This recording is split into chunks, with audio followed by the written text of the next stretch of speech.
This is Cup of Life, Book 3 of the Everlast series, written by Juliana Haygert, narrated by Maxx Pinkins. Chapter 1. 30 or 40 years ago, I wouldn't have stared at the girl in front of me for more than 5 seconds before charming her into going to bed with me. But this girl was different.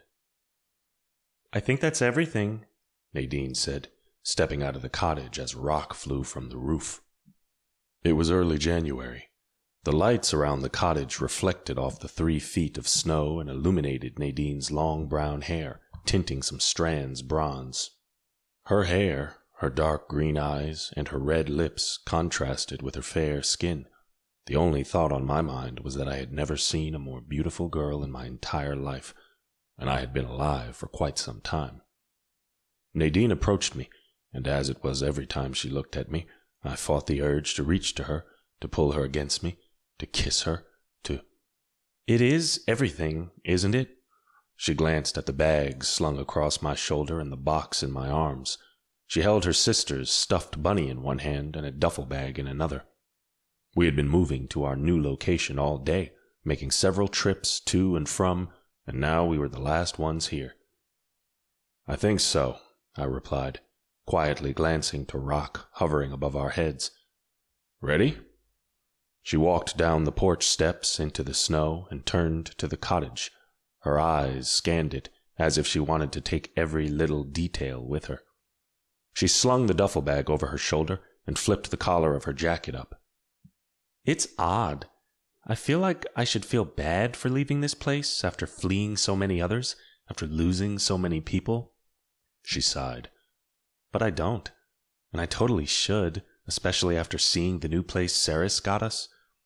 I nodded, knowing too well that the new place brought her depressing memories. No matter. It was a new place, a new path on our journey, a new beginning. We were on the right track. I offered my arm to her. "Let's go, darling." With a half smile that made my heart skip a beat, Nadine sauntered to me and hooked her arm with mine. I scooted closer to her, closer than necessary because I could and because I wanted to, and then I transported us out of there. New freaking York fucking City. That was where Ceres found a couple of intact buildings and apartments, one of the few Omi and the demons hadn't completely destroyed when they invaded the city over a month ago. She had found many bodies in them, though. Levi, Izera, and I helped her clean the large 3rd-floor, 4-bedroom apartment she had chosen before she brought the others to the city.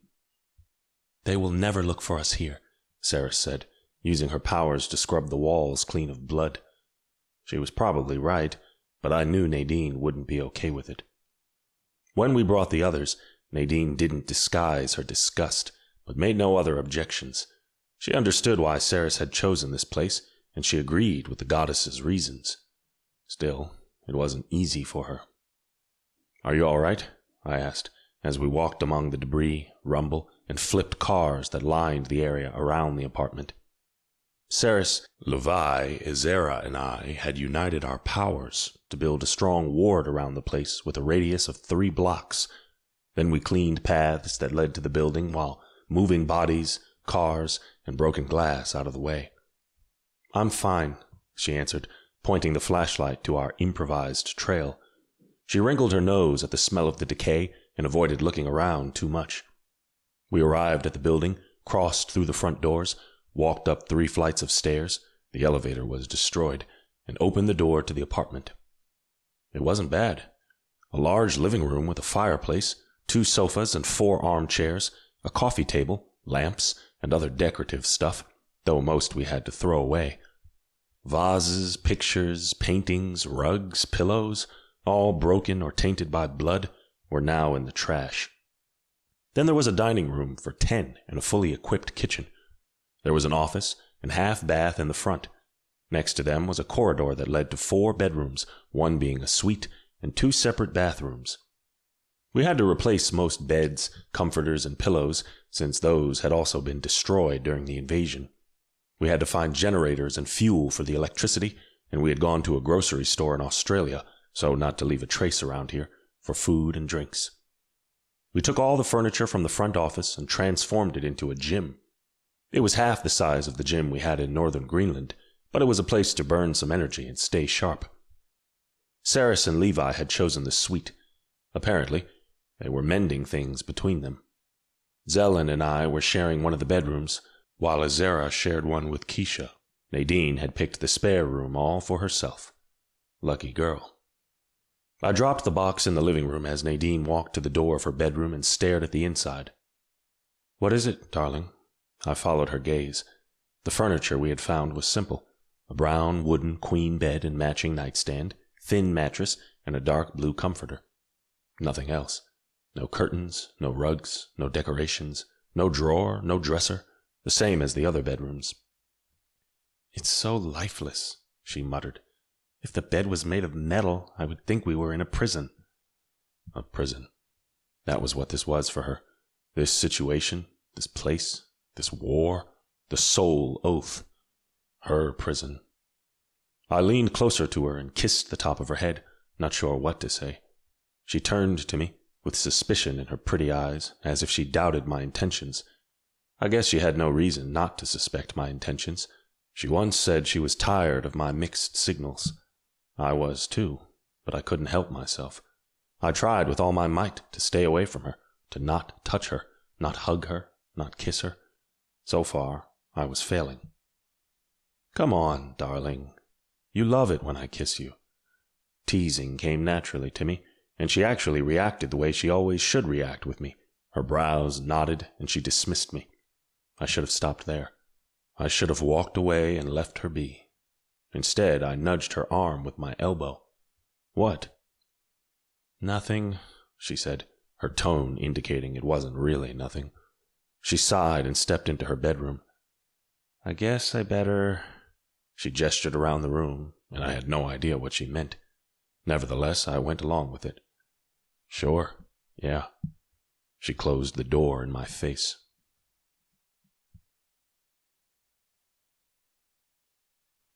Chapter 2. First night in this apartment, and sleep didn't come easily. It was all Zelen's fault. Apparently, he had decided his snores should wake the entire block. Tired of tossing and turning, I got up. Saris had made sure the heat was on and set to a high temperature before going to bed, so I left the room in my pajama pants and without a shirt.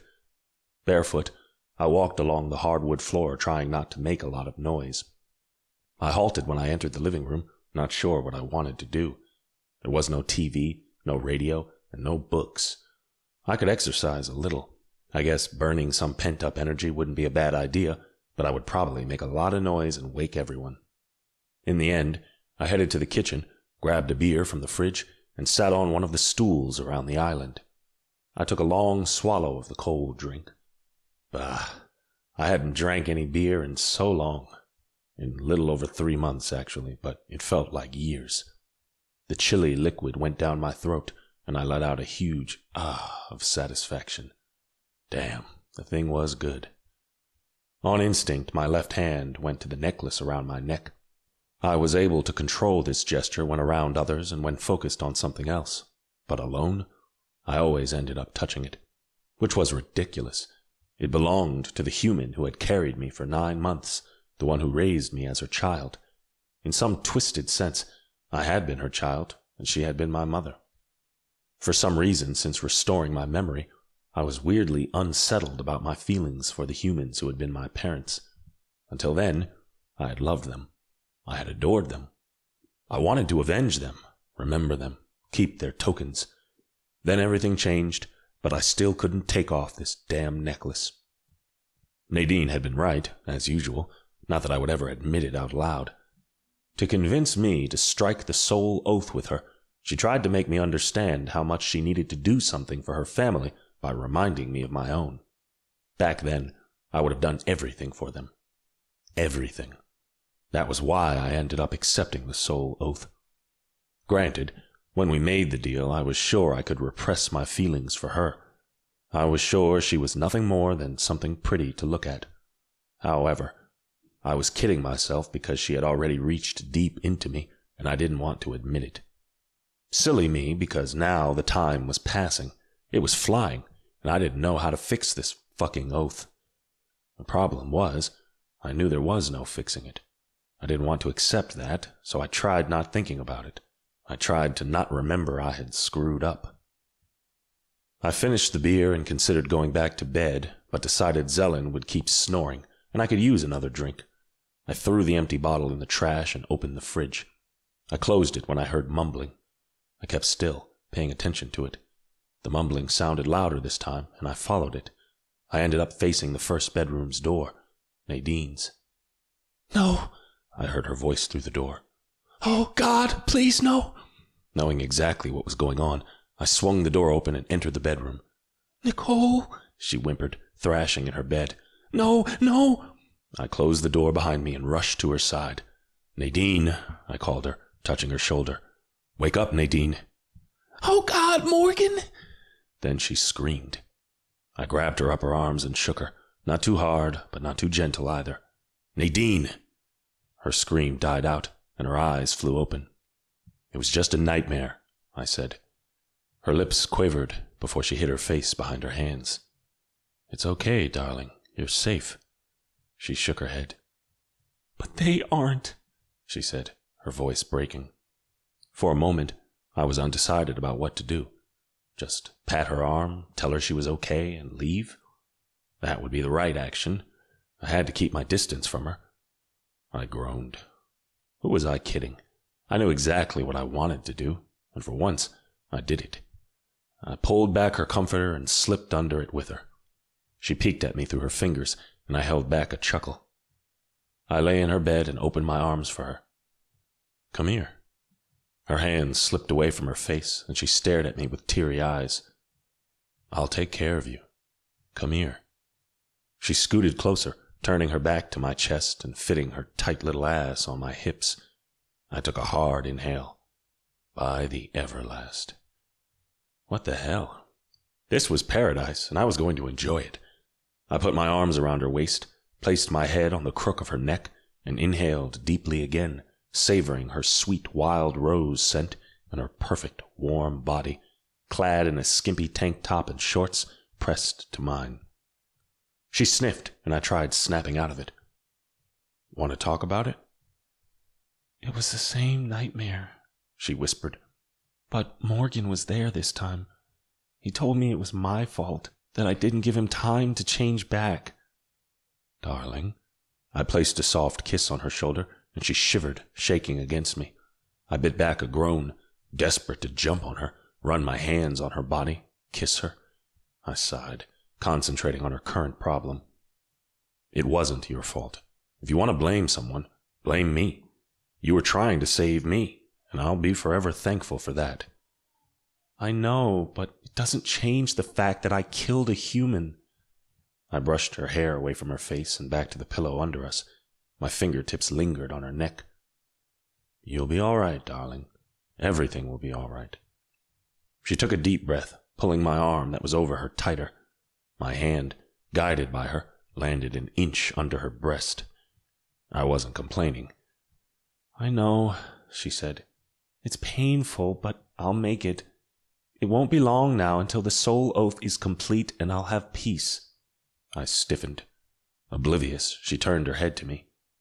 "I will have peace, won't I?" By the Everlast. She would. I wouldn't. As if I could protect her from the soul oath with my bare hands, I pressed her even tighter against me, resting my forehead on her cheek. She squirmed, which didn't actually help my cause. "Ouch, you're going to squeeze all the air from me." Sighing, I loosened my arms, but only a little. "Sleep, darling. I'll take care of you now. I promise."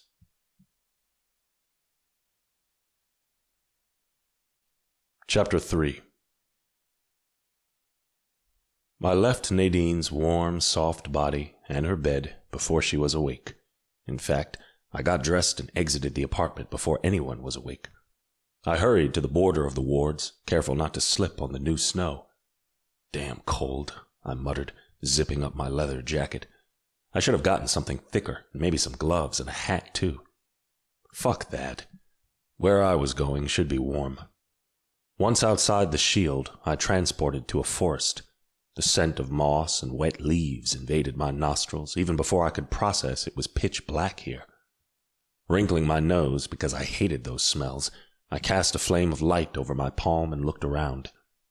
Tall, thick trees surrounded me, but they were still green, which meant I was in the right place. I darted, weaving between trees, roots, and bushes. I slowed right before reaching the clearing. I stepped onto it, gawking at the cottage identical to the one on the Croatian island. I hadn't been here in decades, maybe a century. Seeing light through the windows, I hurried to the door. It opened before I could knock. Hesitatingly, I entered the tiny living space and found the Fates in front of the fireplace. "Hello, Mistress," they said in unison. "We need to talk." The three of them turned to me in a choreographed movement. They looked as if they were made of pure magic. Their faces lacked wrinkles, but they still appeared old and wise with their silver hair, gray eyes, and too pale skin. I had always thought of them as witches since I first heard the term thousands of years ago. "We cannot help you," Lavny said, witch number 3 of the future. "I know." I took a few steps forward. "But I need to try." "You cannot alter the past," Manny said, sitting down on the ragged brown love seat. She was witch number 1 of the past. Changing the soul oath would be the best option, but also an impossible one. I don't want to alter the past. I want to guarantee a future," I said, staring at Lavny. She shook her head. "I'm afraid you wasted your trip, for we cannot help you." Frustration laced my muscles and I grunted. "Please, hear me out.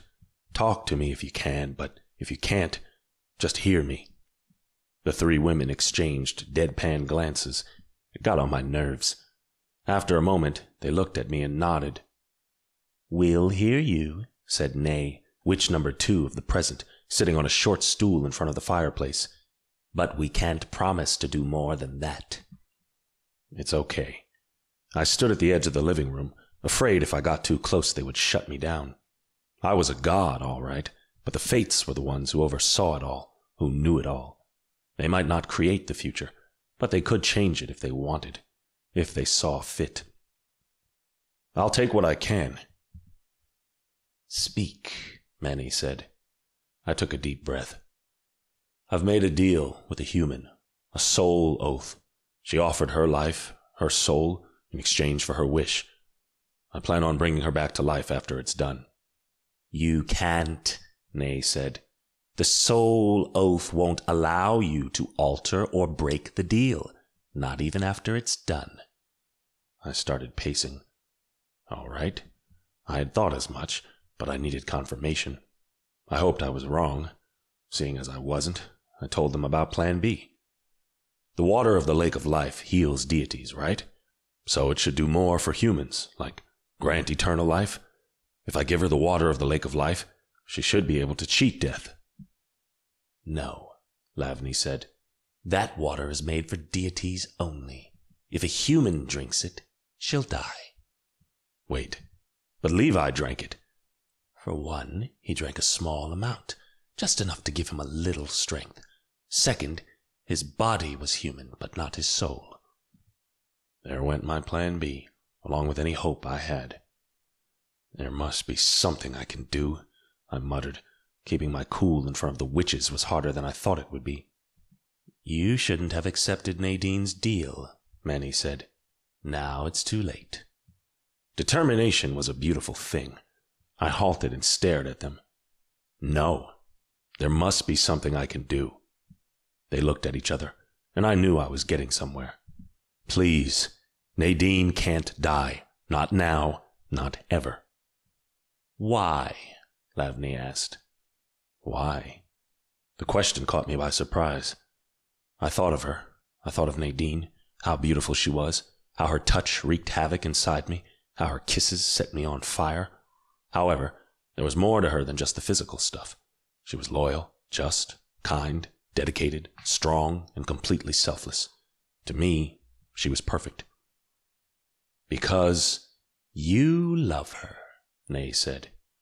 Did I? I hadn't loved anyone in so long. In fact, other than my human parents, I hadn't loved anyone ever. Did I love Nadine? Maybe. Probably.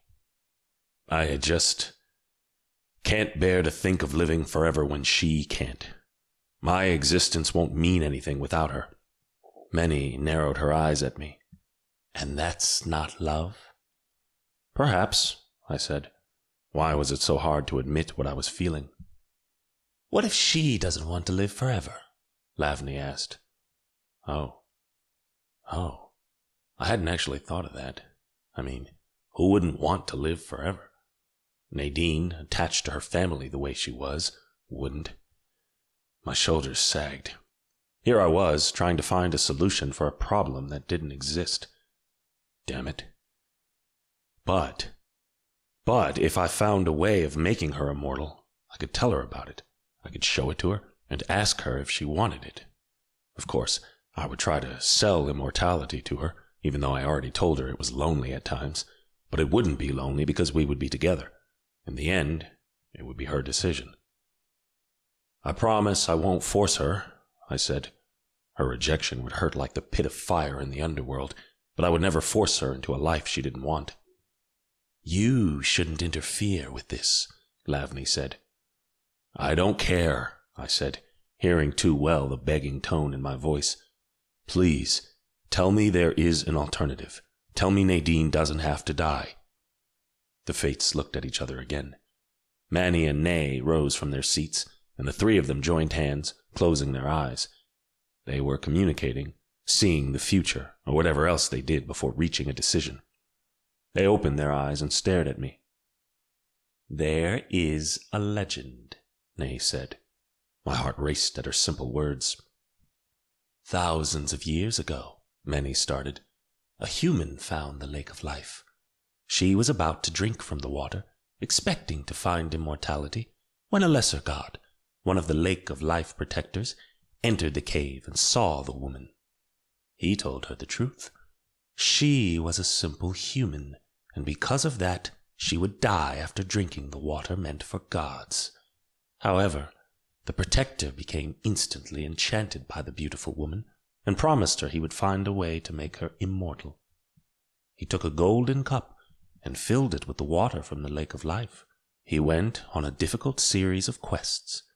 In the end, he was able to turn the water from the lake into an immortality elixir for humans.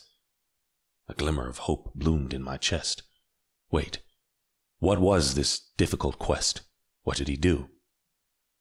The details of his quests aren't to be known, for this action is not to be repeated, Lavny said, sounding exactly like an evil witch. But if I don't find out about his quests, how am I supposed to? The story isn't finished, Nay said. Listen. I shut my mouth, impatience and anger rolling in my stomach. I blinked, focusing on my hope instead. The protector brought the cup back to the woman. She drank from it and became immortal. However, immortality didn't go well with her personality. She also wanted power. So it was her turn to go on a quest and strike a soul oath with Imha. I gaped. What? The woman promised the protector's life in return for powers. Imha accepted. The woman fulfilled her part of the deal and received powers from Imha. But I don't understand. The woman didn't drink all of the elixir.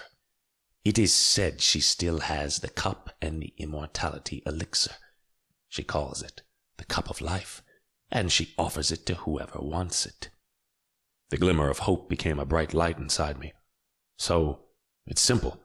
I only need to find her. Yes and no, Lavny said, ripping at my hope. There's a price. The woman, Nasia, only gives a sip of her water to those who pass her test. The balloon of hope in my chest deflated a life. What kind of test? She chooses the test after meeting with the one who wants the cup, Manny said, she tailors it accordingly. I inhaled and exhaled, trying to remain calm. I must meet her. I must find out what kind of test she'll ask of me. But I raked my hand through my hair. I grimaced, still not used to how long my hair was now. I dropped my arms and sighed. I have to find her first. We know where she is, Nay said. I froze. The ribbons of hope in me grew again. Then tell me.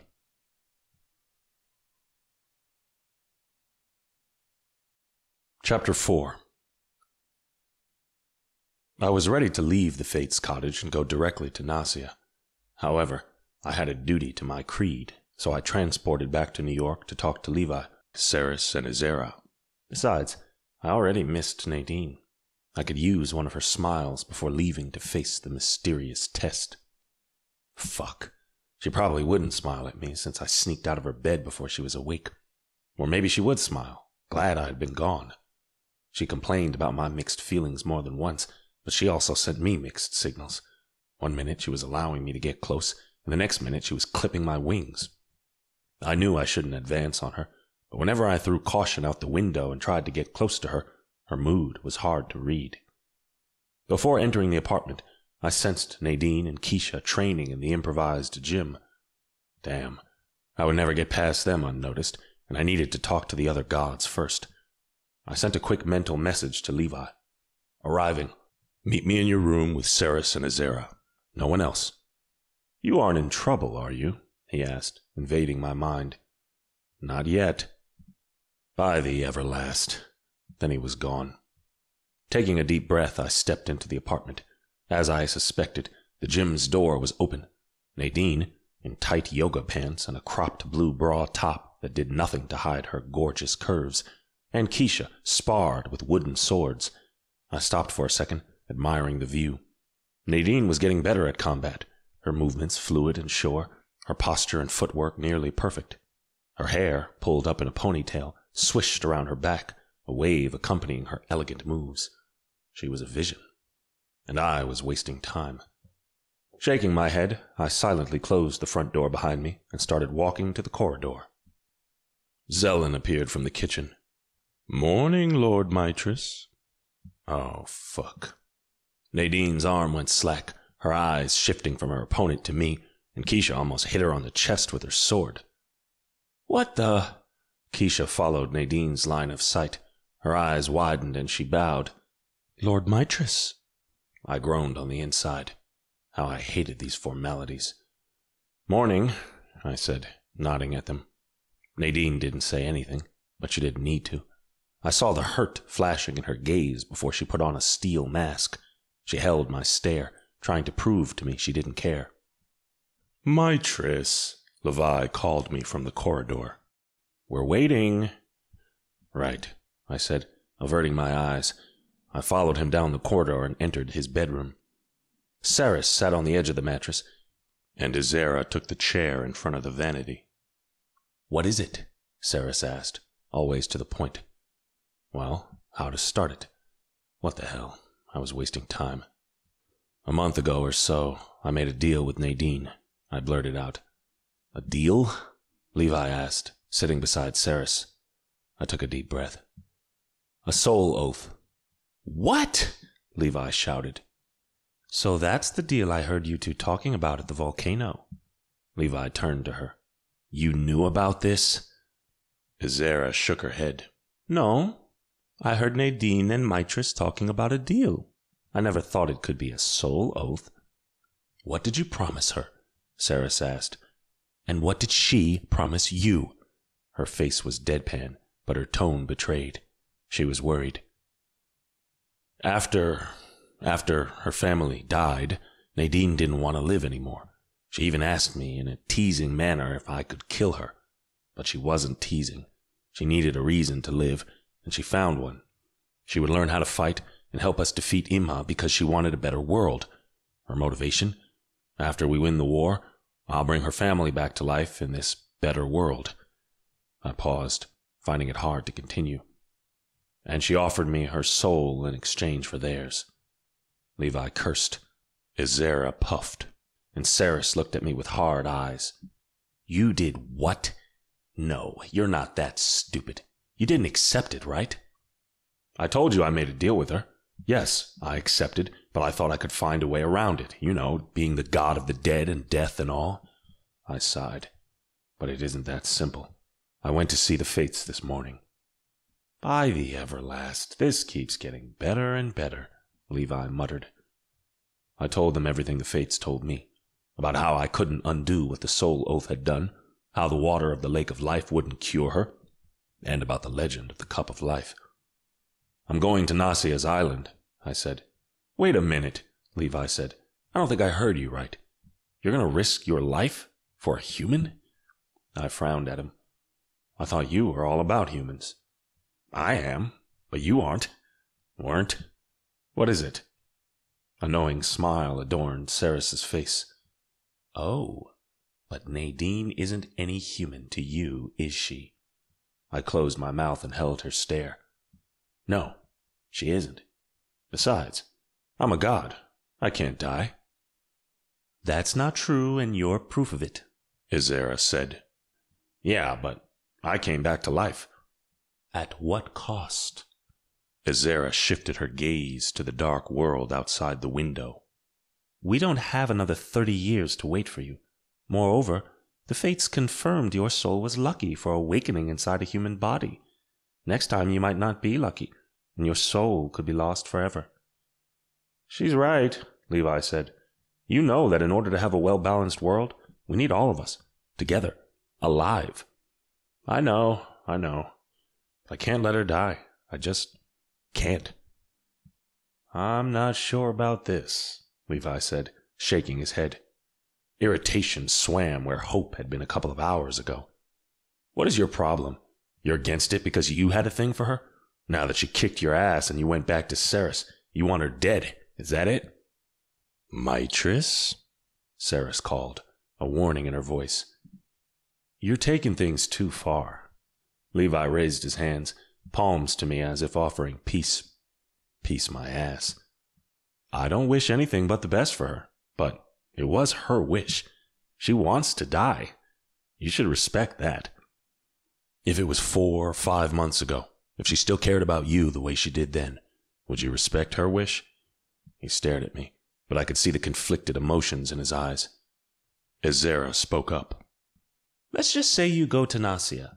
You pass her test and receive the cup of life. What will you do? Just show up here, open Nadine's mouth, and make her drink it? You have to consider she might not want it. The same thing the fates had said. What was this? A sign I shouldn't even try? Fuck that.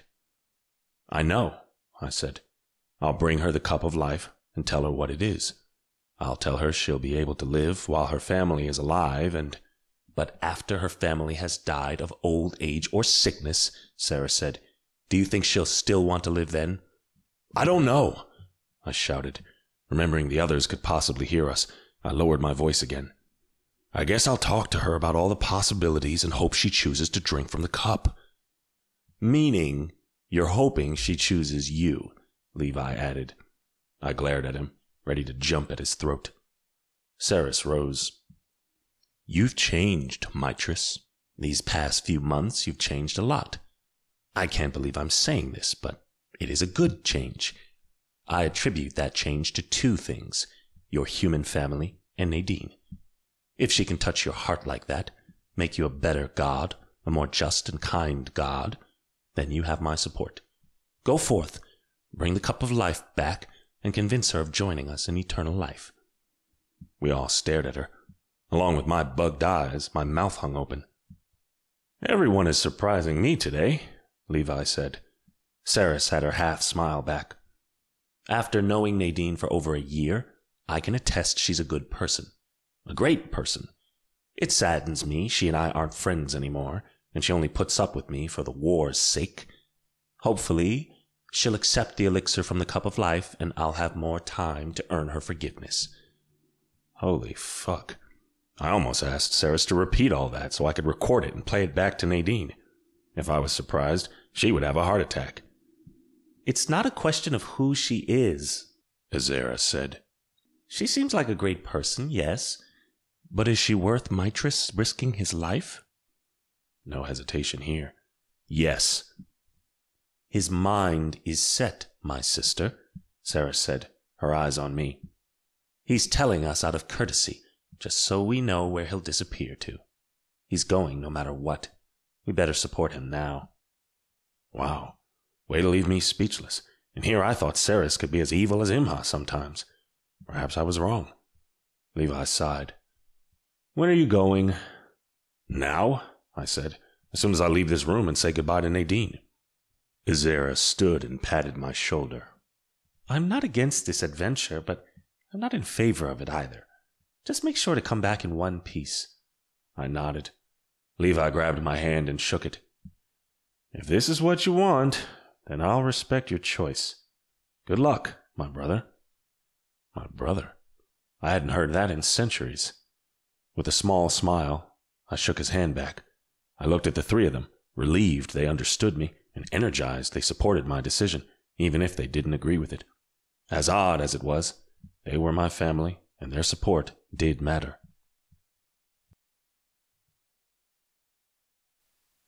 Chapter 5.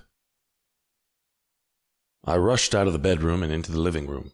Zelen had pushed the coffee table to the side and was meditating as usual, as Keisha ran on the treadmill in the gym. I walked around Zelen and peeked inside the gym. Keisha tripped and almost fell. My lord!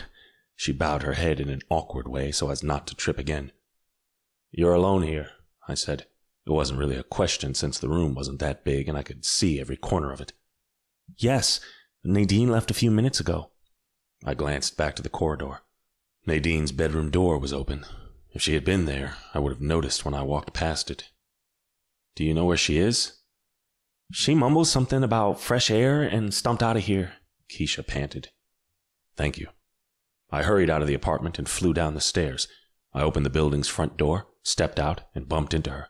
It felt like nothing more than a simple nudge, but Nadine slipped back into the snow. I grabbed her hand and kept her steady. Sorry, I said at the same time she said, Thanks. My pleasure, darling. She pulled her hand from mine, but she didn't break my stare, and we didn't move either.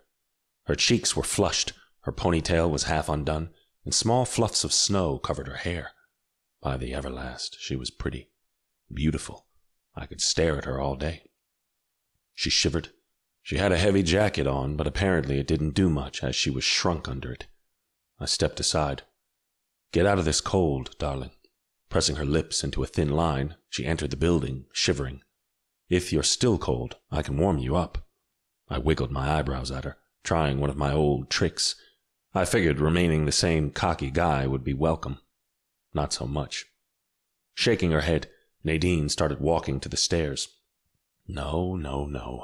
I wanted to talk to her before she left, before I left. But what could I say to her? Keisha said you went out for fresh air. She whirled around, her cheeks redder than before.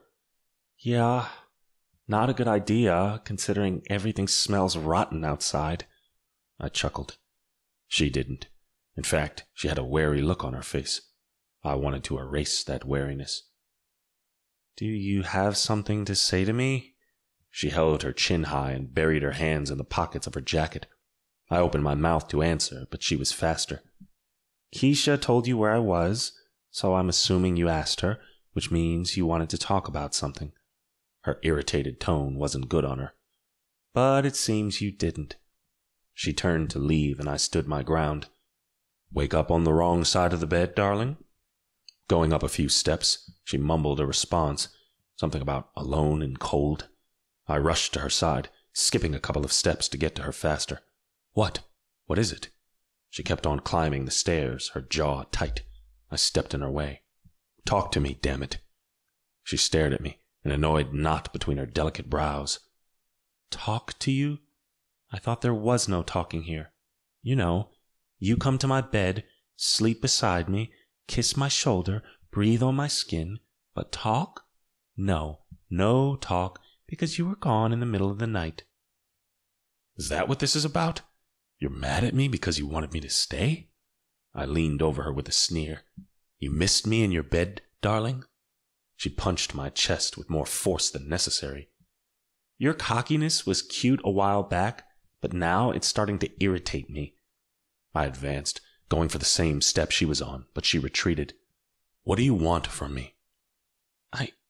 I don't know," she whispered, taking another step back. I descended to her step and pushed her back into the railing, closing my hands around the wood beside her waist. She gulped. I loved the nervous glint in her green eyes. "Let's see if this helps you make a decision." I lowered myself, keeping my lips half an inch from hers. She closed her eyes and shivered, leaning into me. Undone, I groaned and closed my mouth over hers. She didn't hesitate and opened her lips for me, welcoming me with a brush of her tongue. Fire burned in me and something like a growl came from my throat. My hands slid from the rail to her waist, and I found out she had on the jacket and the cropped bra, but nothing else. I opened her jacket and spread my hands on her waist, enjoying her warm, soft skin. I pressed my body against hers, and she gasped, holding on to me. By the Everlast, I could kiss her, touch her, and taste her every second of the rest of my existence. There was no way in hell I would ever get tired of this, of her. Because of that, I had to break the kiss, take my hands off her body, and leave her. Such thoughts killed me. She pulled my jacket up and slipped her hands under my shirt, grazing my skin with her long nails. This time I groaned, pressing my hips against hers. I felt the smile of her lips against mine, and my heart did that silly, girly fluttering thing. By the Everlast, she was kissing me and smiling. I was losing it. Without breaking the mind-blowing kiss, I held her tight against me, lifted her up to twist us around, and placed her on the steps. Carefully, I lowered her back and head and myself over her. As soon as my body touched hers again, she wound a leg around mine. Something raw, something deep stirred in me. I wanted her, every inch of her, and right now, right here, I knew she wanted me too. That was why I had to leave. Using all the will and some of my actual power, I started pulling away, but Nadine hooked both her legs around me and yanked me back to her. She wiggled her hips, fitting mine perfectly against hers. By the Everlast, I whispered, breaking the kiss. I ran my tongue down her chin and bit her neck.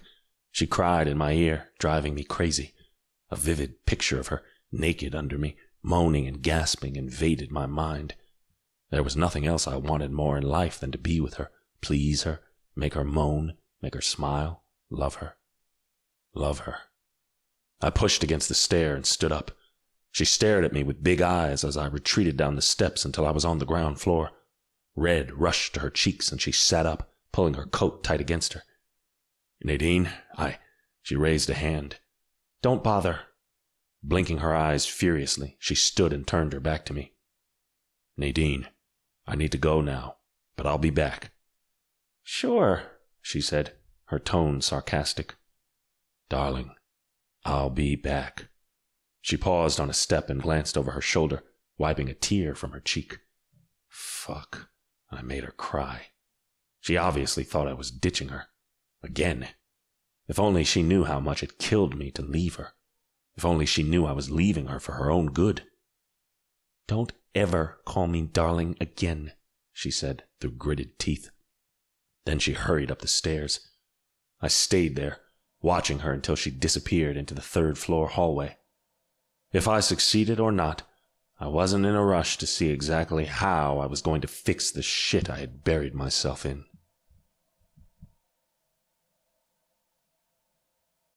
Chapter 6. The island wasn't on a map, at least not on any human's map. It was a tiny little thing in the middle of the South Atlantic Ocean.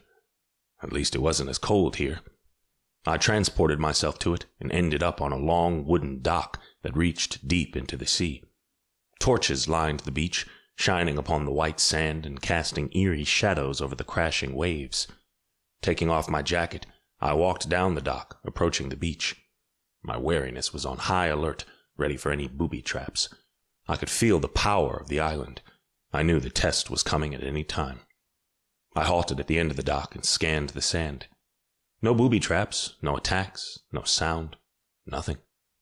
Did the fates send me to the wrong place? They wouldn't do that. If they did, I would.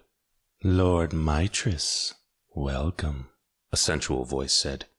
I turned to my left. A beautiful woman paraded on the sand, coming to me. She had generous curves and a translucent dress to cover them. As she approached, showing me an inviting smile, the torches illuminated her face. She was gorgeous, with long red hair, hazel eyes, tanned skin, and plump pink lips. I could see why she had instantly enchanted the protector.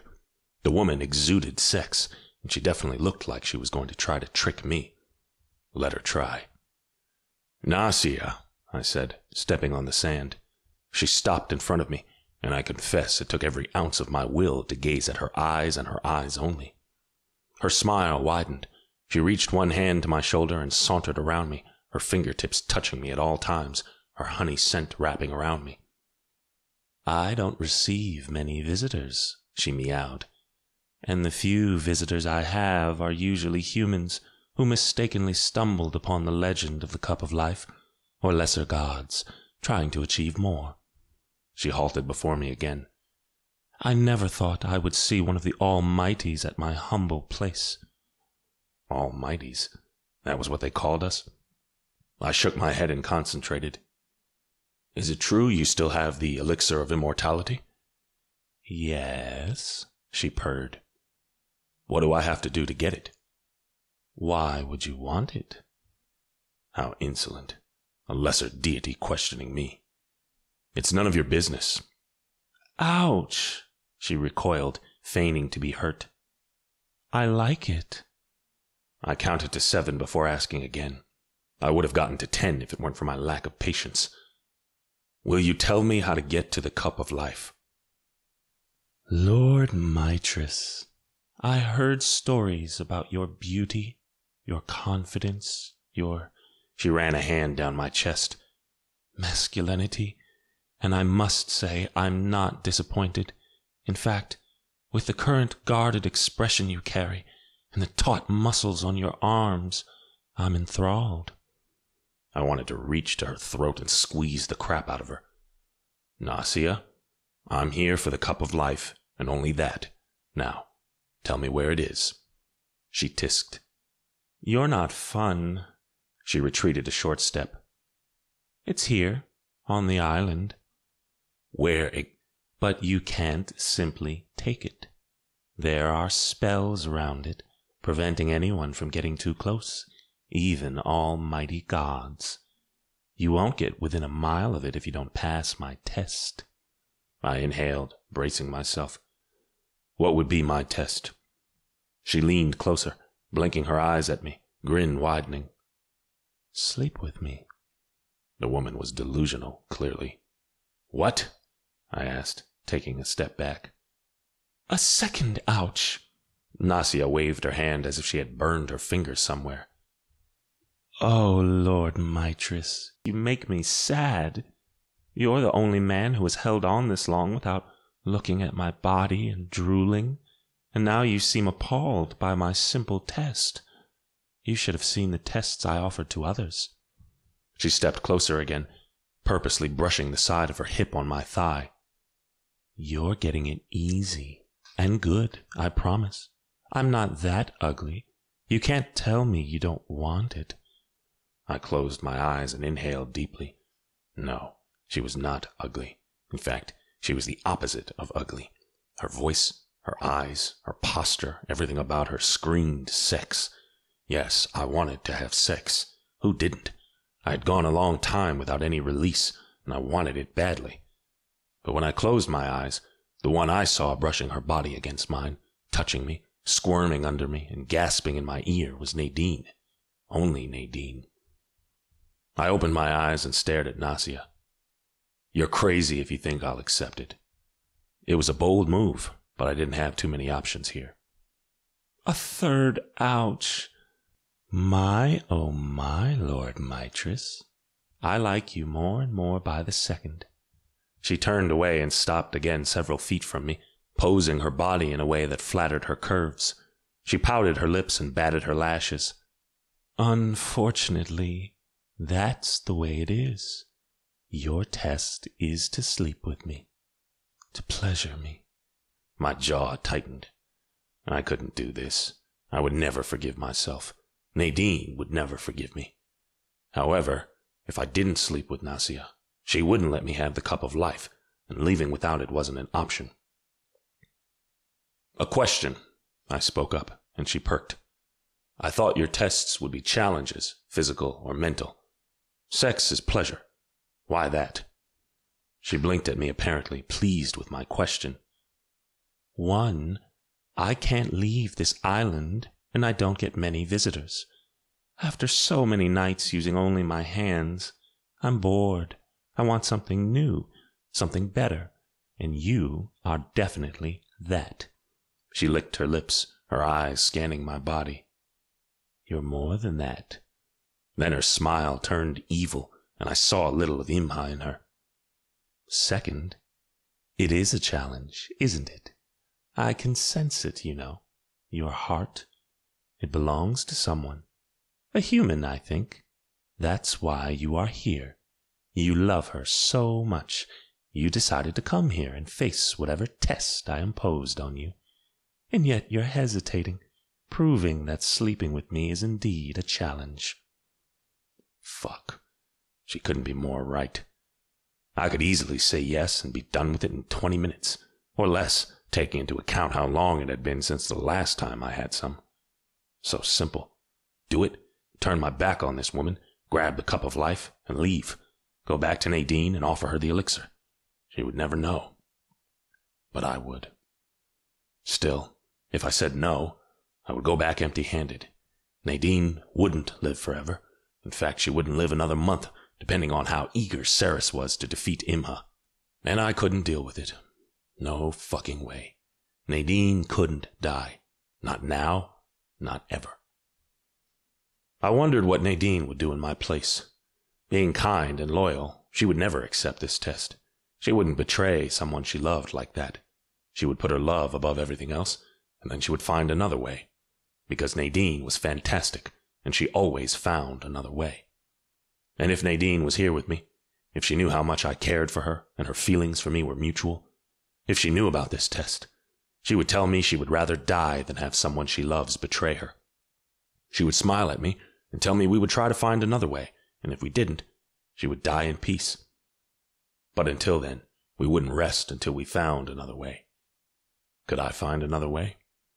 I had to have faith in the Everlast energy, in Nadine, in me. "It seems I have wasted my time coming here," I said, retreating. "Farewell." With the weight on my shoulders increasing by a ton, I turned and stepped onto the dock. By the Everlast, what a way to have my hopes crushed. I'd been so eager, so sure that I would walk out of here with a cup of life. Fuck. What was I supposed to do now? How could I go back to the apartment and face Nadine after the way we parted without some peace offering? I stepped to the other side of the island's protective shield. "Wait," Nasia said. I glanced over my shoulder as she sashayed down the dock toward me. "I've always appreciated a loyal man." Her smile was gone, and a new, gloomy light shone in her eyes. "When my man went on his quest to transform the water from the lake of life into something I could drink, he went through many rough paths, many tests, and many challenges. One of them was to sleep with the deity. He didn't hesitate. He slept with her, and he told me because in his mind he was doing it for me, so I could live forever with him. But I despised cheaters. Still do. That's why I killed him when Imha told me that was her wish in exchange for my powers. I did it, and I'm ashamed to confess I enjoyed taking that cheater's life. However, Imha always has the advantage. She gave me powers that bind me to the cup of life and to this island. In the end, I'm her prisoner." It all made sense now. Why she demanded a test for the cup of life. Why she had asked me to sleep with her, even after she had sensed my feelings for someone else. "The question was the test," I said, astonished. "Not exactly," she said, an almost innocent smile on her lips. "The question was the first part of your test." "What?" I asked, because I hadn't heard it right. "2 tests?" "1 test. 2 parts. Besides, I can ask for as many tests I want." I looked around, still wary of booby traps. Is this some kind of trick? She offered me an innocent smile. Lord Mistress, I would never trick an almighty God. I raised my eyebrows at her, suspicion spreading through my senses. What's the next part? I need proof of your intentions. I need proof that you, the god of death and the dead and the underworld, are indeed a good god, not an evil one. I need proof you really have changed this much and now love a human. I need proof you would do anything for her, that because of her you'll be the most kind and just god there is. I gaped at her. First, how the hell would I prove that? Second, kind and just? I thought she knew who I was. I crossed my arms. I just said no to you. Doesn't that prove my feelings? Forgive me, my lord, but when it's so easy to lie, words don't mean anything.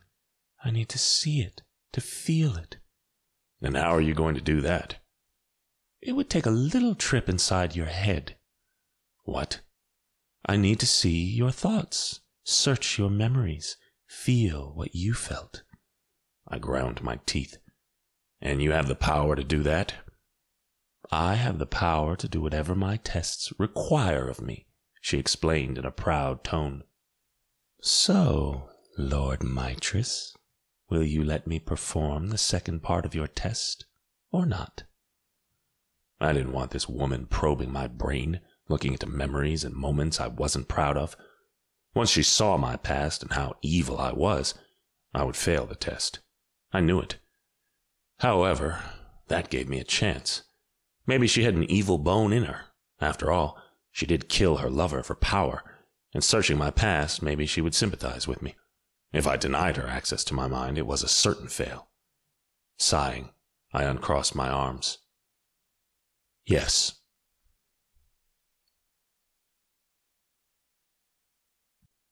Chapter 7. Nausea spun around, as graceful as a dancer, and guided me back to the sand. From there, we took a wooded path that opened to a grassy patch. Uncomfortable silence stretched as we walked down the path until it ended at a round stone slab over the grass. A stone armchair with a high back sat in the center, looking ancient and rough, with symbols carved on its base. She gestured to the armchair. Please, my lord. No backing out now. Holding my breath, I sat on the chair.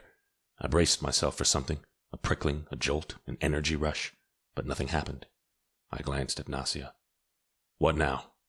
She strutted until she was standing behind the chair. Now, you relax. Easy to say. Relax on a strange island with a woman that had a soul oath with Imha while seated on a prickly chair. I turned my thoughts to Nadine. This was for her. I could do it for her. I leaned against the back of the chair, resting my arms on the armrests, and closed my eyes. Nausea's cool fingertips touched my forehead. At first, nothing happened. Then I felt it, her power rushing from her fingertips into me, into my mind, prickling and hurting. I gritted my teeth and clutched the arms of the chair as the prickling traveled further into my head. The pain spread, squeezing my mind. I bit my lower lip, and it was all I could do not to scream. The pain shifted and dizziness took over my senses. I swayed with it and fell on my knees. I blinked, fighting against the darkness. When my vision focused, I looked around. It couldn't be. What's this place? Nausea said, appearing by my side. I stood up. It's my chambers at the Crystal Castle. My crystal bed sat right in the center of the room. Black covers adorned the bed, and black curtains hung from the canopy. On the right, a large floor-to-ceiling window led to a crystal balcony overlooking the bright blue ocean. By the Everlast, I had forgotten how beautiful this place was. Startling me, the double door opened and a man paraded inside the room. Is that? Nausea trailed off. Me, I answered, gaping at my older self. The old me still had my build, my height, my eyes, but his hair was a bit longer, and stubble shadowed his jawline and chin. Imha followed and threw herself on Mitress's back, cackling like a mad woman. Where do you think you're going? she asked, reaching to kiss his neck. He waved her off, disentangling himself from her. Not now, Imha. I'm not in the mood. She put her hand on her hips. You're always in the mood. He flopped on the bed, crossing his arms above his head. Just leave me alone. Of course, she didn't. Imha crawled on the bed, running a finger up Mitress's chest. We need to talk business, dear. Later, he snarled. She ignored him again. Levi and Ceres are impossible. All they want is to wait. Wait for the humans to do what? Destroy themselves while believing in anything but us. That's so unjust. I want to be there and help them destroy themselves. I want the same as you, Mitress said. I want the humans to know about us, to worship us, to die for us. But we won't change Levi's mind easily. Then we make him change. Her finger stopped moving on the button of his jacket. We change him. Mitress tilted his head to her. What? But Imha didn't answer. This would feel better if you were shirtless. Imha. She snapped her fingers, for effect, of course, and Mitress's shirt and jacket were gone. Now, this is better.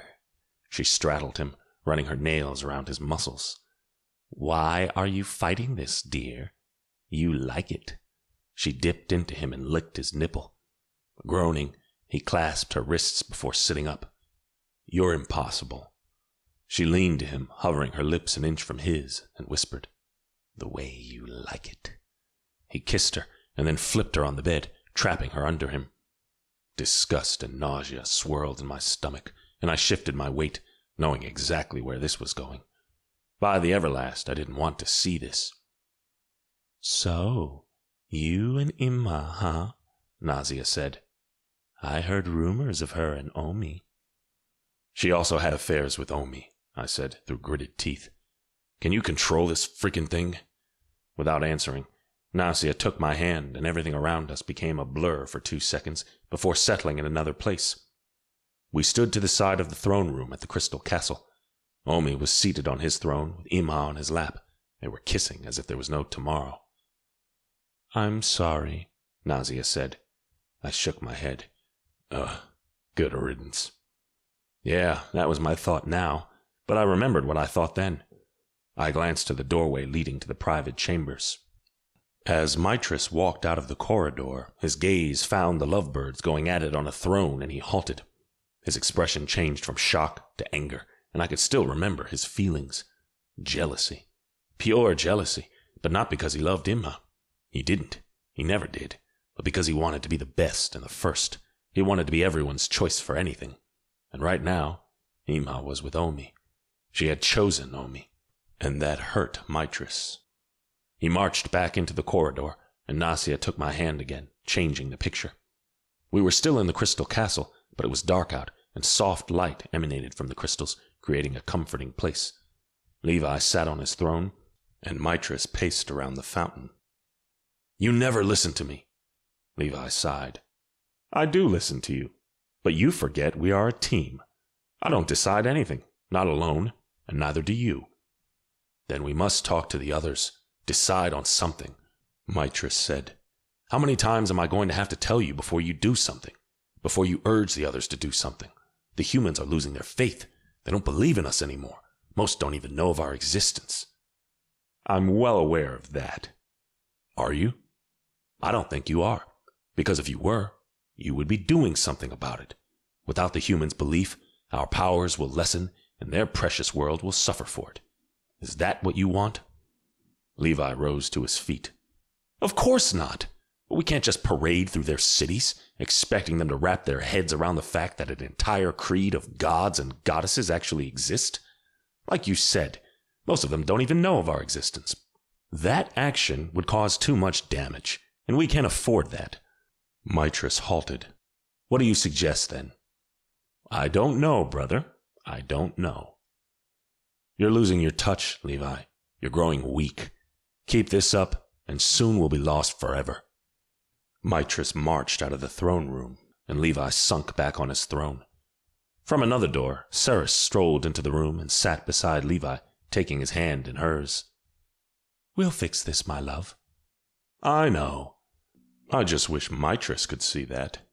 I wish he would stop arguing with me and actually help me find a less drastic solution." "Maybe you should talk to him again." Levi scoffed. "Because that worked well the last 300 times. She leaned forward and kissed his temple. "He's your brother, love. He's your best friend when he's not acting all righteous." "Which is 90% of the time." Ceres chuckled. "Well, that other 10%, he's pretty good at being there for you, isn't he?" Before I could hear his answer, Nasia grasped my arm and took us somewhere else. I froze. I knew Nasia would want to see everything about me, including my years as a human. I thought I had been prepared for it, but by the way my heart was pounding, I knew I wasn't. We were on the back patio of the townhouse where I lived with my human parents in Israel. Little Micah kicked a soccer ball to the high wall surrounding the patio, pretending it was the goal. "Score!" he yelled, raising his arms to the air. He couldn't have been older than 9. My mother walked onto the patio, and my heart paused. My knees wobbled, and I leaned against one of the high walls. By the Everlast, how I missed her. Wearing a long beige dress and a red hijab lowered on her shoulders, she walked to one of the gas lamps hanging from the walls to check it. She hated the darkness in the world and was afraid of the lamps running out of fuel and leaving us, them, in the dark. "Did you see that, Mom? I scored!" She smiled a true, wide smile, and my heart squeezed. "I did. It was wonderful." "I want to be a soccer player." She laughed and approached him, running a hand over the child's hair. "I know. You say that every day.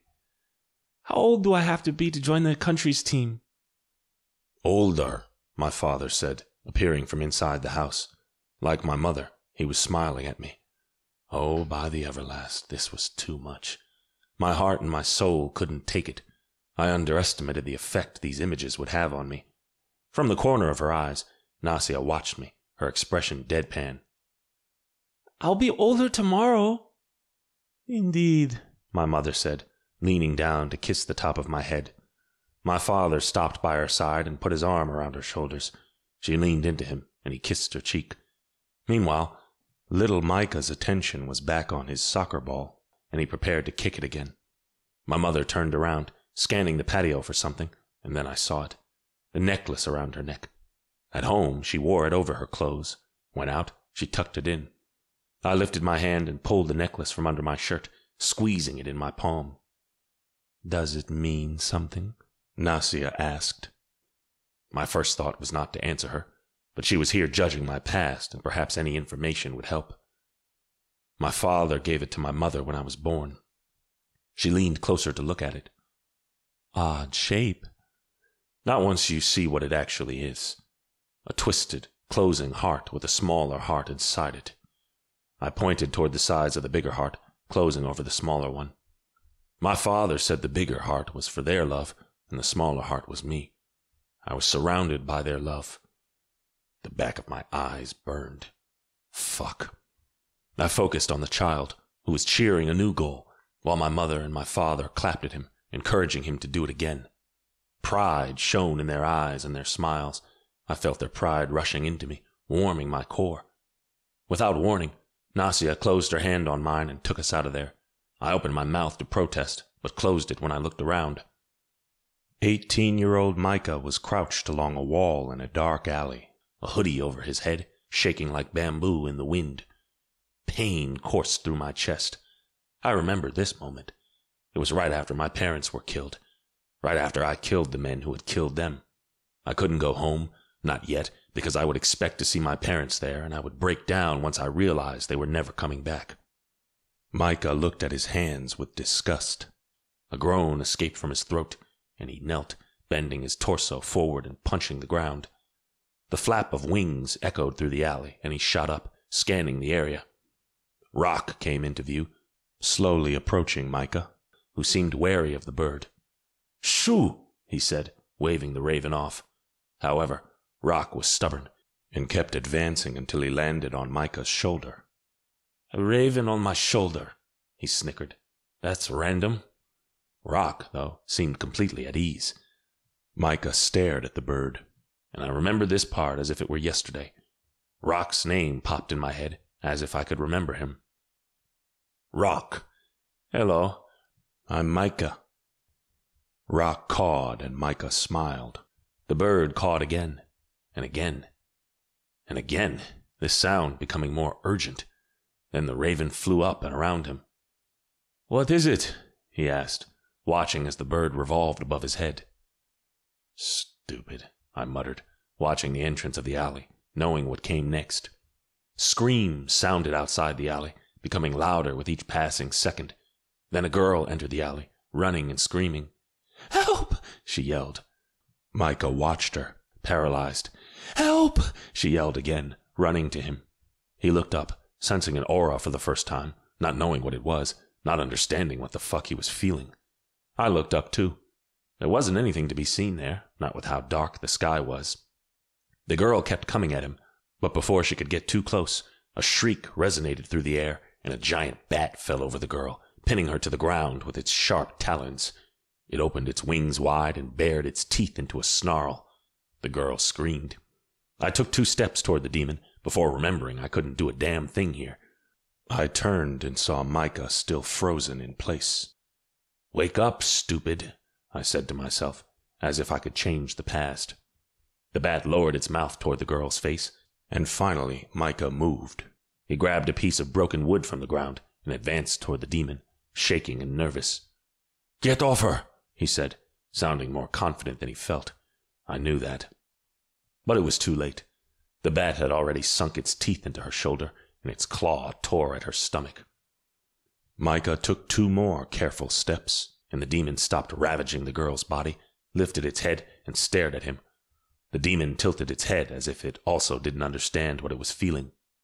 "Get off!" Micah yelled, advancing. "Go away!" The demon did retreat. I remembered thinking it was because it was afraid of what I could do with my wooden stick. It was only after a few more encounters with them that I realized the demons were actually retreating because of me, though I had no idea why. Micah swung the wooden stick toward the demon, and it flew away. He looked at the mangled body at his feet and dropped the stick. He fell on his knees and caressed the face of that strange girl. I crouched beside him, knowing that guilt was eating him alive. Guilt for not having acted faster and saved this girl, and guilt for not having saved his parents. The same guilt that still swam inside of me. Nasia touched my shoulder, and the world around us changed. I glanced around, recognizing this place. NYC before the attack that destroyed the city. Nasia and I stood on the sidewalk, 1 block from NYU's South Gate, 2 buildings from Nadine's old apartment. "What are we looking for?" Nasia asked, also looking around. I pointed to our right. Nadine strolled out of the South Gate. She clutched her tote tight and looked over her shoulders every few seconds. It was sheer dumb luck that she didn't see a younger Micah following her. This had been the first time I saw her, a couple of days before saving her from the demon attack. When I discovered I could sense auras and repel bats, I sold my parents' place, put all the money into a bank account, and used it to travel around, searching for auras like mine. I had been in numerous places, but no aura was out of the ordinary, until I stopped in New York and sensed Nadine. I had barely booked a hotel room and bought my Harley-Davidson, because I intended to travel the United States with it, when I felt her. Nadine stopped at the magazine stand beside me and picked up a newspaper. I glanced at it. The cover said something about a volcano, but who cared about that when I could stare at her without looking like a creep? "That's the human you want to save," Nasia said. I didn't have to answer because Nasia knew. "She's beautiful." Oh, I knew that. Everyone knew that. This was the moment everything changed. 1, because I had found someone with an aura that resembled mine. 2, because I met the girl who would change me forever. Nasia took my hand. "Come on," she said, before changing the picture around us. I wanted to complain about it because I wanted to look at Nadine some more, but when I saw where she had taken us, I was actually glad. Micah stood in the middle of a hotel room, wearing only jeans, and Nadine emerged from the bathroom. She stared at him, at his shirtless chest, and her cheeks grew pink. I smiled. Her reaction to me always made me smile, "Hi, darling," Micah said. She stopped in front of the mirror to comb her hair. "It's not that warm in here." "I know," Micah laughed. "I need your touch and thought being shirtless would make the deal more attractive. Plus, you would want me more." She turned to Micah, her mouth open. "Want you more? Are you insane?" "No." Micah sat at the edge of the bed near her, his hand shaking. "Could you come here and help me?" She walked to him and extended her hand. He grabbed her hand and, smiling, he pulled her closer, resting her palm on his chest. As she healed him, Micah closed his eyes and threw his head back, moaning. Micah opened his eyes and stared at her. "Are you better?" she asked, her voice quavering. Nodding, he clasped his free hand around her other wrist and pulled her closer until she was standing between his legs. Still staring at her, Micah rose to his feet, brushing his body to hers. Nadine seemed tense. He leaned into her, but she pulled back a bit. He put a hand around her neck. "You want this?" he whispered. "No," she said, putting her hands on his chest to push him away. Micah pulled her to him again, leaning down. His lips brushed hers, but a knock on the door made her jump back. "Take me out of here," I said to Nasia through gritted teeth. I had forgotten that damn Levi came in and interrupted my good time. With a party pooper expression, Nasia grabbed my hand and took us to another place. We were at Cathedral Rock with Nadine, Levi, Saris, and me. Screeches and ruffling of wings sounded overhead. "By the Everlast, they're already here." Saris turned to Nadine. "Goodbye, Nadine. I hope the fates don't treat you well." She waved her hand toward Levi, and a pink wind enveloped him and her. Then they were gone. The demons landed around the ledge of Grandmother Rock. Micah helped Nadine stand and stayed beside her. "What's happening?" Nasia asked. "We just found out what we are, and Saris left with Levi," I told her, not really in the mood to explain everything. The demons formed a circle around them, shrieking and growling. Micah held her arm and kept her close. The creatures moved aside, and Brock stepped into the circle. "Hello, Micah." "Hello, Nadine." Nadine gaped. "You?" "Yes, me. Am I late? I thought all of your friends would be here, too. Where's the third one? All right, let's change the question. What are you three?" Micah snorted. "Power Rangers. Ever heard of them?" Nasia shot me an "are you crazy" look, and I shrugged, proud of my sarcastic side. "Amusing." Brock paced before them. "You see, if you don't answer to me, I'll have no option than to take both of you to Lord Omi." He turned to Nadine, and she shivered. "Will you be a good girl and answer my questions?" "Never," she snapped, sounding braver than she was. Brock shook his head and stepped closer to her.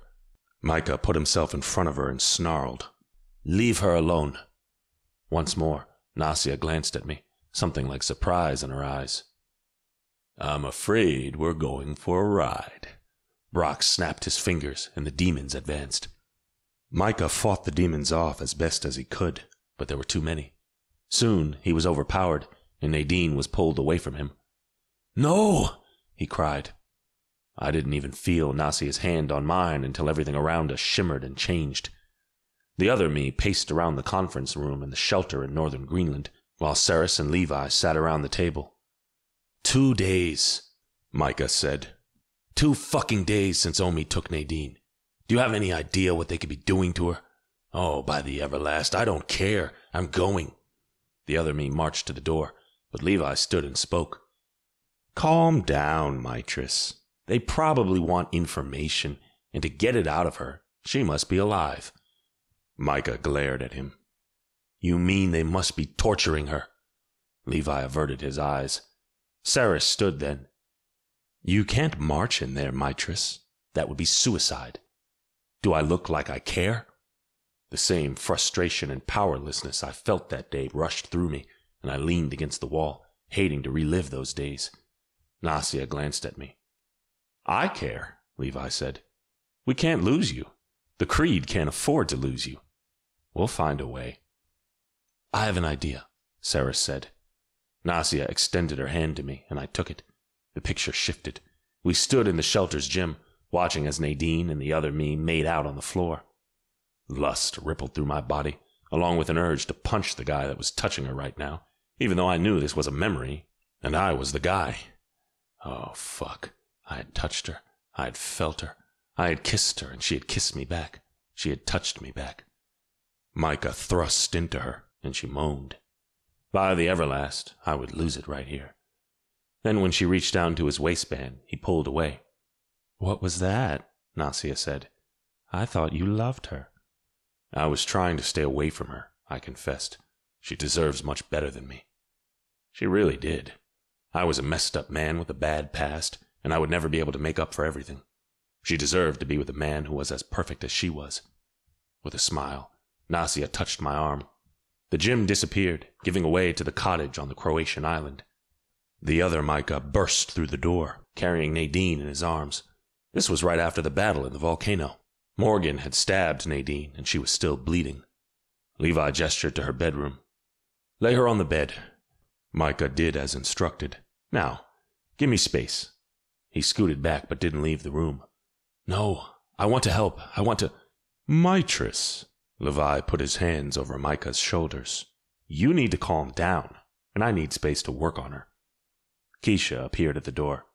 "Come on, my lord," she said, grabbing his arm. "Levi."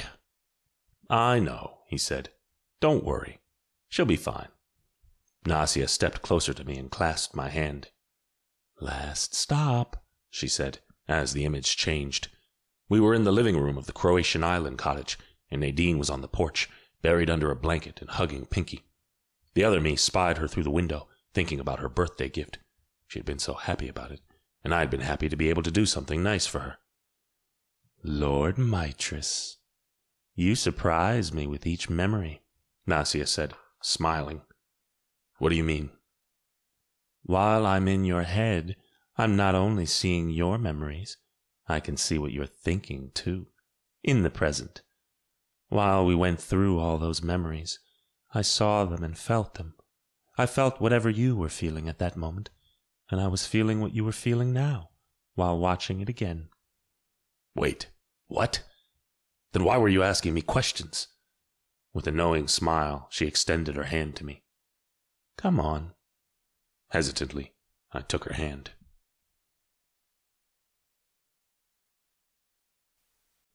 Chapter 8.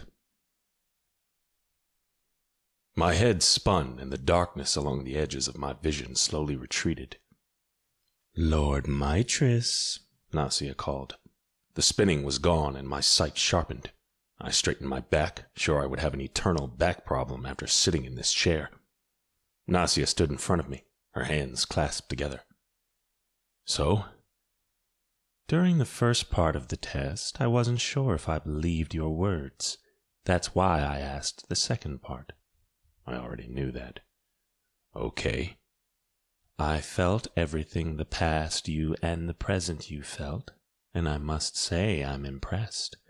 That first vision with Imha, the old you let her seduce him fast, and you even enjoyed the game, but the present you was disgusted. When arguing with Levi, the old you wanted to create a problem. The present you wanted to slap the old you. When with your human parents, the longing and happiness you shared with your parents overwhelmed me. After their deaths, you were sad, both in the old you and the present you, and I also felt how terrible you felt for not having helped that girl sooner. When you first saw Nadine, the past you was curious, even about how hot you thought she was, but the present you emanated love. I know how desperate you were to save her from those demons at the top of that mountain. I know how you wanted to protect her from yourself, which honestly, the past you would have never done. I know how you wanted to protect her from anything and everything, and that's why you're here." She took a deep breath and smiled. "You have changed, Lord Mistress. You have become a good god, a kind and just god. The human had a large hand in it, and for that, I'll give you the cup of life." My heart squeezed. "What?" "You passed my test. The first one in over 6 centuries. Congratulations, Lord Mitris. Nasia bowed, a more exaggerated and elegant move than Keisha usually did. Relief washed over me. Thank the Everlast energy. Eagerly I looked around us, the stone slab, the armchair and grass. Where is it? She beckoned me to stand. Come with me. Without hesitation, I followed her down another wooden path, deeper into the island until it became a bridge. The water flowing under the bridge glowed an unnatural blue light, and it formed a ring around the small rocky island. There was a stone pedestal at the center of that island, and a golden chalice on top of it. Nasia halted before we reached the bridge and gestured to the island. The cup of life. That was it. I just had to walk to it and take it. It seemed too simple. Wary but still eager, I crossed the bridge. Nasia stayed behind on the path. I reached the edge and inhaled deeply before taking the first step onto the island. I moved forward, but nothing happened. I guess I still expected booby traps or tricks. My gaze shifted to the golden cup, and I forgot all about that. It was beautiful and big, the size of my forearm, and shiny, with several of the creed's symbols carved on the rim. It was powerful, very powerful. I reached for it, spying the translucent liquid within it. So this was the elixir of immortality. I closed my hands around it, energy slipped into me, and I welcomed it, rejoicing in the fact that I had gotten the cup of life. Nadine would be able to live forever, if she wanted it. With a winning smile, I turned back to the bridge. I took the last step on the little island and was about to cross the bridge when I slammed into a wall. What the fuck? I clambered back, almost dropping the cup of life, and stared ahead. There was nothing there, nothing visible. The power of another shield hummed around the island. How do I get past this ward? I asked. You don't, a male voice said. I turned to my left and gaped, ice flowing in my veins, but I made sure to wipe the surprised expression from my face quickly enough. Amiel, Jed, Ryle, and Keon stood beside Nasia, smiling the same easy grin that was my trademark. Ryle put his hand around Nasia's throat. Do as we say, and she lives, Jed threatened. I locked the new Mitris away and put on my old mask. And why do you think I care? You're different now, Keon said. You associate with humans. You care for them, which means you care about any living creature, immortal or not. I scoffed. As if I care. She's a traitor. I glanced at Nasia. You talked about your hate for cheaters and traitors with pride, and yet you're one. You tricked me so they could sneak up on me. No, she croaked. I didn't. I swear. I didn't know they... Quiet, Ryle shouted, tightening his grip around her neck. She whimpered.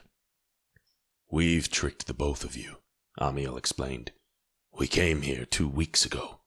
We couldn't get to the cup. She couldn't get to the cup. The only way was passing her tests, which we didn't. So we kept an eye on the island, waiting for a fool to pass the test and take the cup. Imagine our surprise when you were the fool, Jed gestured to my hand. Now we'll take the cup. Give us the cup of life, Keon commanded. Give us the cup, and we won't kill her. I snorted. She's immortal. You can't kill her. Is that right? Ryle pulled a black thorn from his back pocket. My mouth felt dry. How?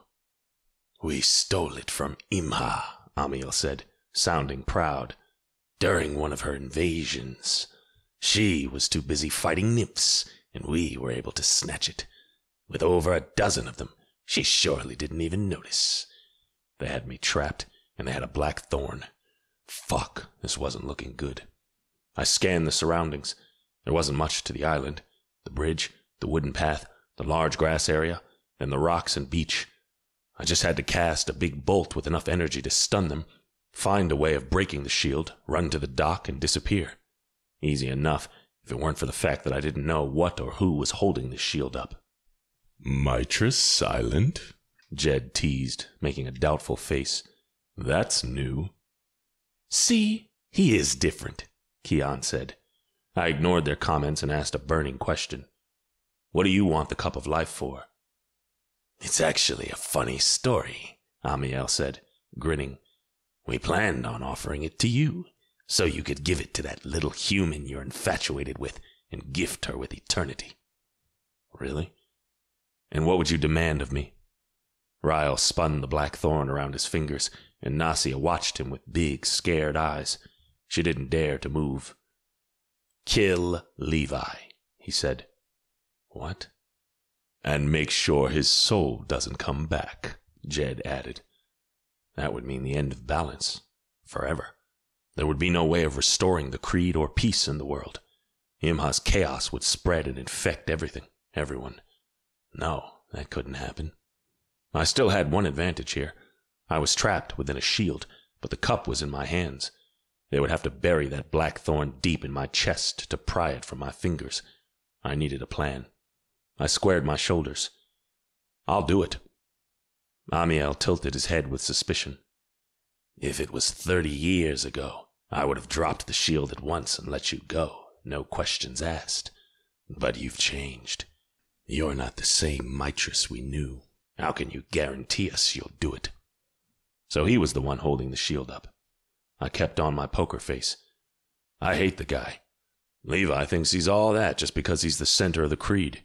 He carries himself as if we have to kiss the ground he walks on. Just because he died with me and we were collaborating to recover our powers doesn't mean we're allies now. I endured him because I had to.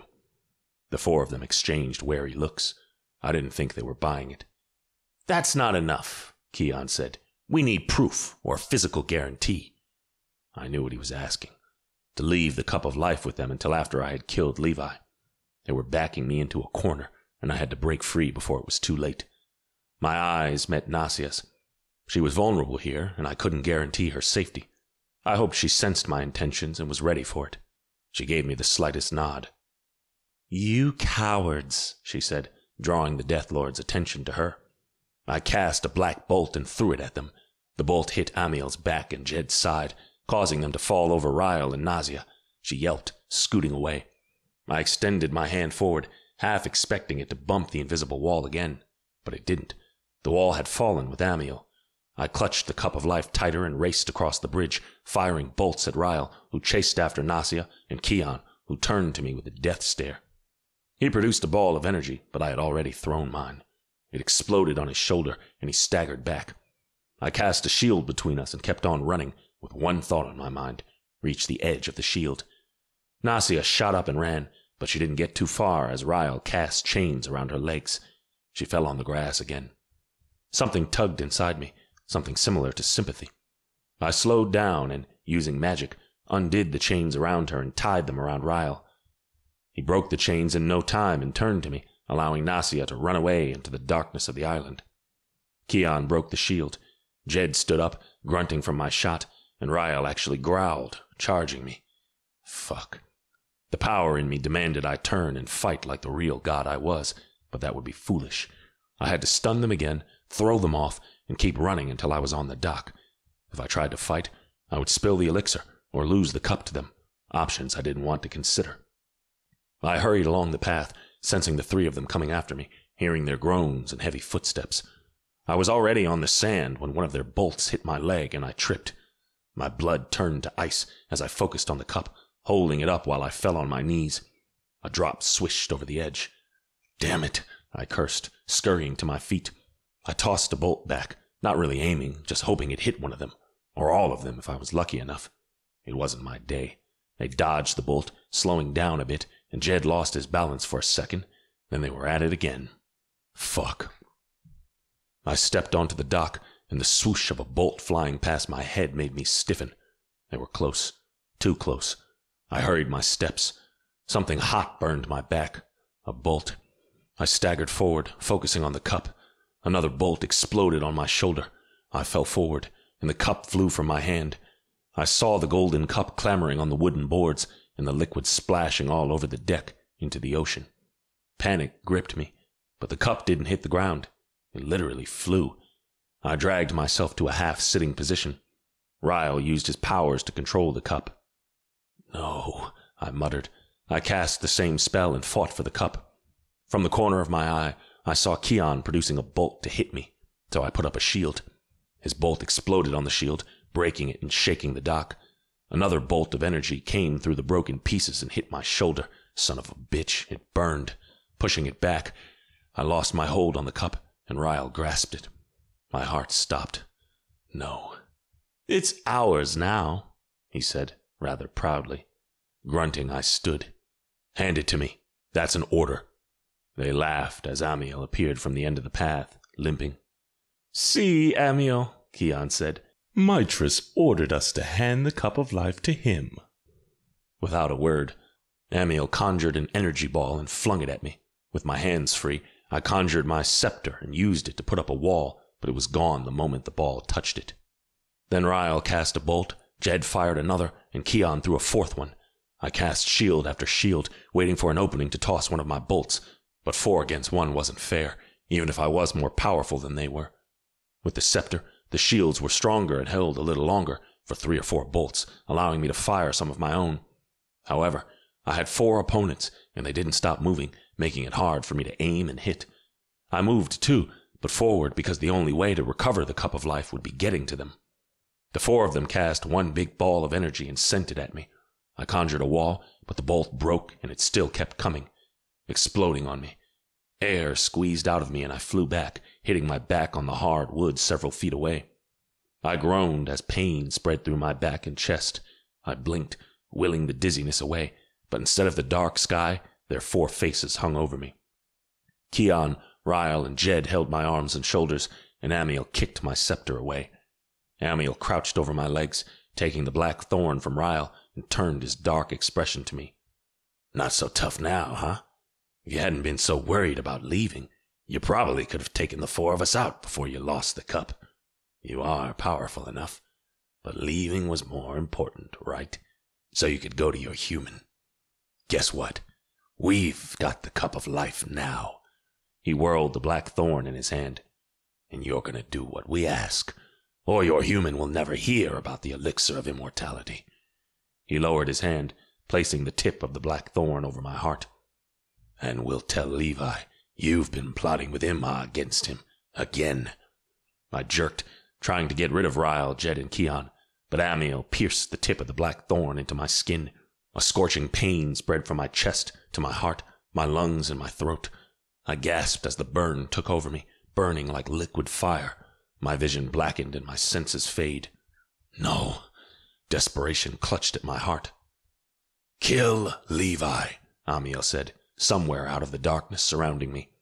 "Once you do, meet us in Machu Picchu at the underworld entrance hidden there. Come alone.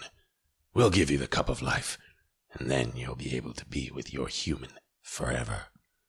The pressure in my chest diminished, but the power of the black thorn was already in effect. My insides screamed, and my mind burned. I couldn't move, couldn't see, and couldn't hear. An old friend found me. Total blackness.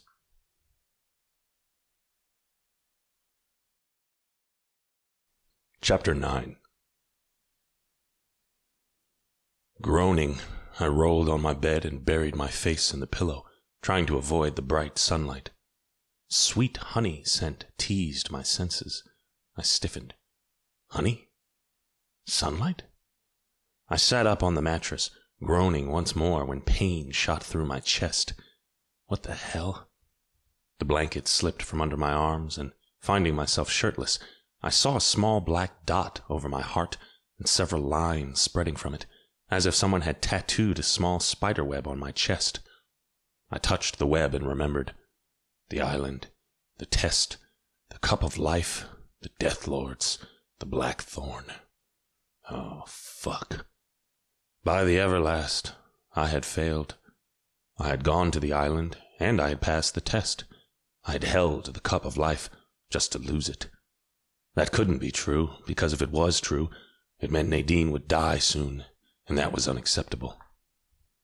"It isn't as bad as it looks. Not anymore," Nasia said, entering the room with some sticks in her arms.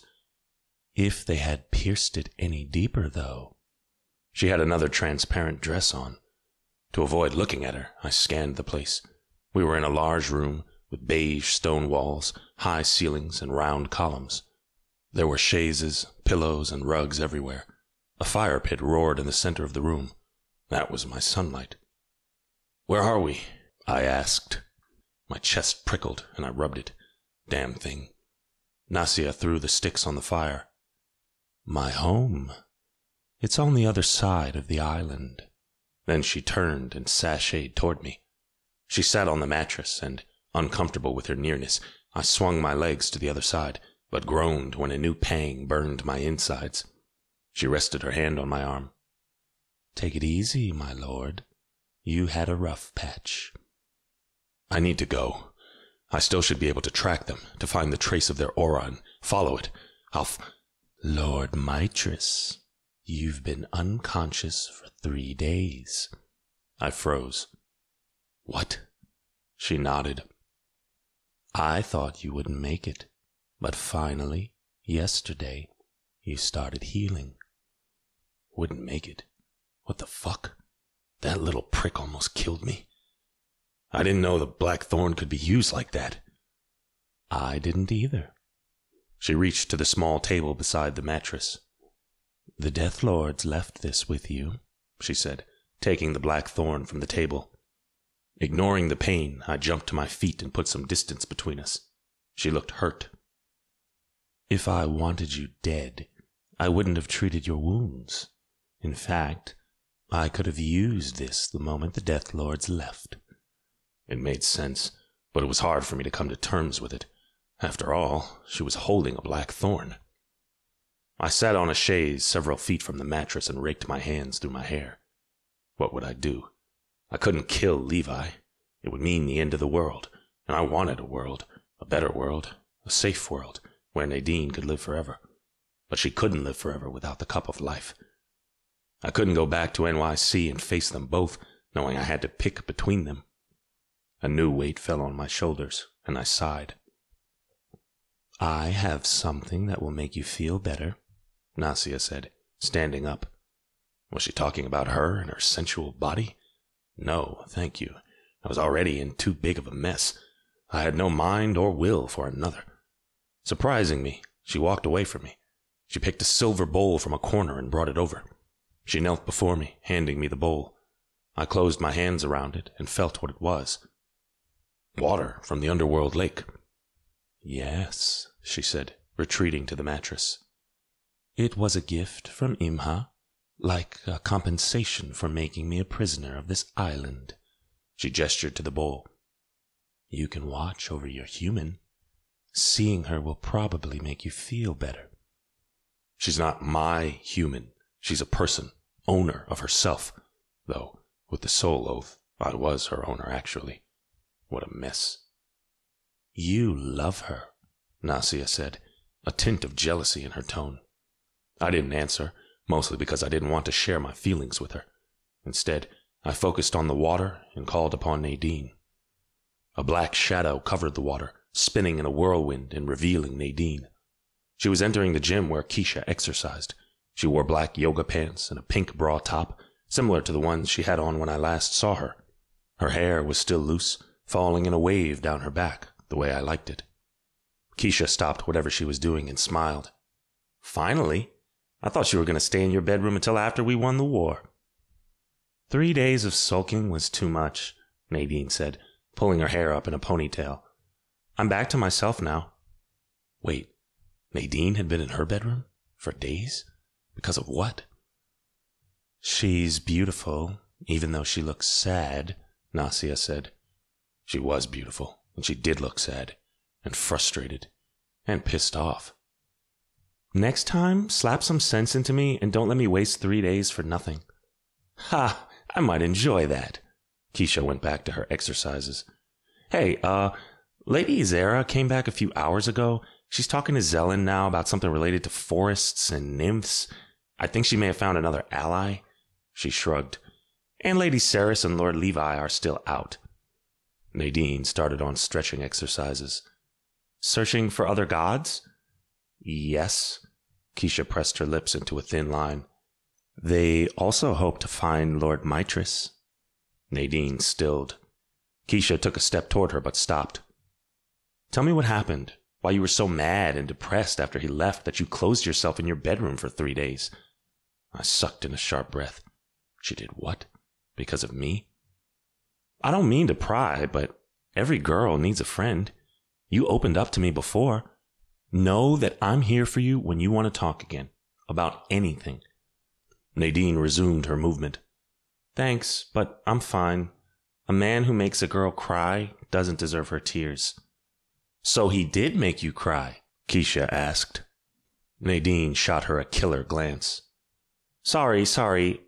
Lady Saris and Lord Levi will find him, you know. They will bring him home." "I don't see why. He left. He chose to leave. Only the fates know for what. We're better off without him." Sighing, she shook her head and whispered, "I'm better off without him." My heart stopped. Not wanting to hear any more of how I had hurt her, I broke the vision and put the bowl aside. "I'm sorry, my lord," Nasia said. Yeah, I was sorry too. Since Nasia had to cut my shirt to treat my wound, she gave me another one. It was old, like centuries old, but it was the only thing she had, and it probably belonged to her protector. I looked down at it, dirty white with frills on the sleeves. I made a mental note to change it as soon as an opportunity presented itself. I put it on, grabbed my jacket from the chaise, and stashed the damn black thorn in an inside pocket. I turned to Nasia. "Thank you." She bowed. "You're welcome, Lord Mitris." She walked with me to the door for home. "Where will you go now?" At first I didn't answer. Why should I? She was nothing to me, but I needed to vent. "I'm not sure. I think I'll try to find Amiel, Jed, Kian, and Riel. It's the only option I can see." "But they are 4, and you're 1. Look at what they did to you last time." I didn't need to look. I could feel the damn web prickling under my skin, hurting, burning. "I'll be prepared this time." That was the plan, though I wasn't sure what I would do to be prepared exactly. I thanked her once more. She gave me a small smile. "Be careful." Nodding, I walked away. For days, I roamed the earth, stopping by every relevant point, places the Death Lords and I used to meet to discuss plans and orders or just to hang out, their former hometowns when they had been humans, checkpoints to the underworld, and more. I found no trace of their auras. Nothing. It was as if they were gone from this world. Or after years of hiding from Imha, they actually got good at it. In the end, I even stopped by Machu Picchu and spied the entrance to the underworld at the Intihuatana ritual stone. Of course, the Death Lords weren't here. They would have heard of Levi's death. They would have felt it. And they would come here only then. There was no way around it. I had a hard choice to make. Levi and the fate of the entire world, a logical choice, or Nadine and my selfishness, my heart's choice.